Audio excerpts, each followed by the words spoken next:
Hi all, welcome to Crickarena. ഇനി IPL ആരവത്തിലേക്കാണ് നമ്മൾ പ്രതീക്ഷിക്കുന്നത്. നിലവിലെ ജേതാക്കളായ RCBയുമായി ബന്ധപ്പെട്ടുകൊണ്ട് ഒന്ന് രണ്ട് അപ്ഡേറ്റുകൾ നമുക്ക് ലഭിച്ചിട്ടുണ്ട്. അത് വിശദമായി കൊണ്ട് പരിശോധിക്കാം. ഒന്നാമത്തേത്, ഉദ്ഘാടന മത്സരത്തിൽ RCB കളിക്കും എന്നുള്ളതാണ്. അതായത് വൈരികളായ ചെന്നൈ സൂപ്പർ കിങ്സ് ആയിരിക്കും ഉദ്ഘാടന മത്സരത്തിൽ RCBയുടെ എതിരാളികൾ എന്നാണ് ക്രിക്ബസ് ഇപ്പോൾ റിപ്പോർട്ട് ചെയ്യുന്നത്. മാർച്ച് 28 ആയിരിക്കും ഈ മത്സരം നടക്കുക.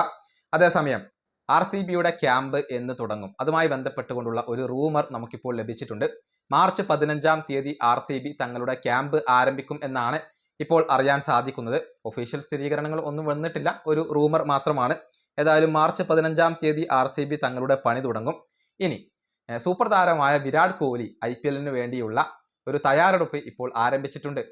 ഇൻസ്റ്റഗ്രാമിൽ ഒരു വീഡിയോ അദ്ദേഹം പങ്കുവച്ചിരുന്നു. ട്രെയിനിങ് നടത്തുന്നതിൻ്റെ ഒരു വീഡിയോയാണ്. അദ്ദേഹം ഇപ്പോൾ ഇന്ത്യയിലേക്ക് എത്തിയിട്ടില്ല, മറിച്ച് UK അദ്ദേഹം ഉള്ളത്. അവിടെയാണ് അദ്ദേഹം ട്രെയിനിങ് നടത്തുന്നത്.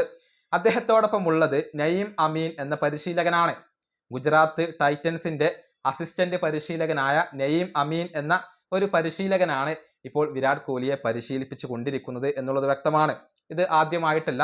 2025 ഓഗസ്റ്റ് മാസത്തിൽ ഓസീസിനെതിരെയുള്ള ഏകദിന പരമ്പരയ്ക്ക് മുന്നേ നഈമിനോടൊപ്പം കോഹ്ലി ട്രെയിനിങ് നടത്തിയിട്ടുണ്ട്. എന്നിട്ട് ആ ഒരു നെറ്റ് സെഷനിൽ തന്നെ സഹായിച്ചതിന് കോഹ്ലി നഈമിനോട് നന്ദി പറയുകയും ചെയ്തിരുന്നു എന്നുള്ളതാണ്. ഗുജറാത്ത് ടൈറ്റൻസിന്റെ അസിസ്റ്റന്റ് പരിശീലകനോടൊപ്പമാണ് കോഹ്ലി ഇപ്പോൾ ട്രെയിനിങ് നടത്തുന്നത്. ഏതായാലും കോഹ്ലി അവസാനമായിക്കൊണ്ട് ഒരു കോമ്പറ്റീറ്റീവ് മത്സരം കളിച്ചത് ജനുവരി 18 ന്യൂസിലാൻഡിനെതിരെയുള്ള മത്സരമായിരുന്നു അത്.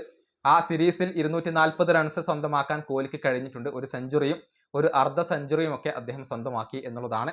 പക്ഷേ ടെസ്റ്റ് ഫോർമാറ്റിൽ നിന്നും T20 ക്രിക്കറ്റിൽ നിന്നും അദ്ദേഹം വിരമിച്ചിട്ടുണ്ട്. അതുപ്രകാരം T20യിൽ അദ്ദേഹം അവസാനമായിക്കൊണ്ട് ഒരു മത്സരം കളിച്ചത് IPLൽ ഫൈനലിലാണ്, കഴിഞ്ഞ ഫൈനലിലാണ്.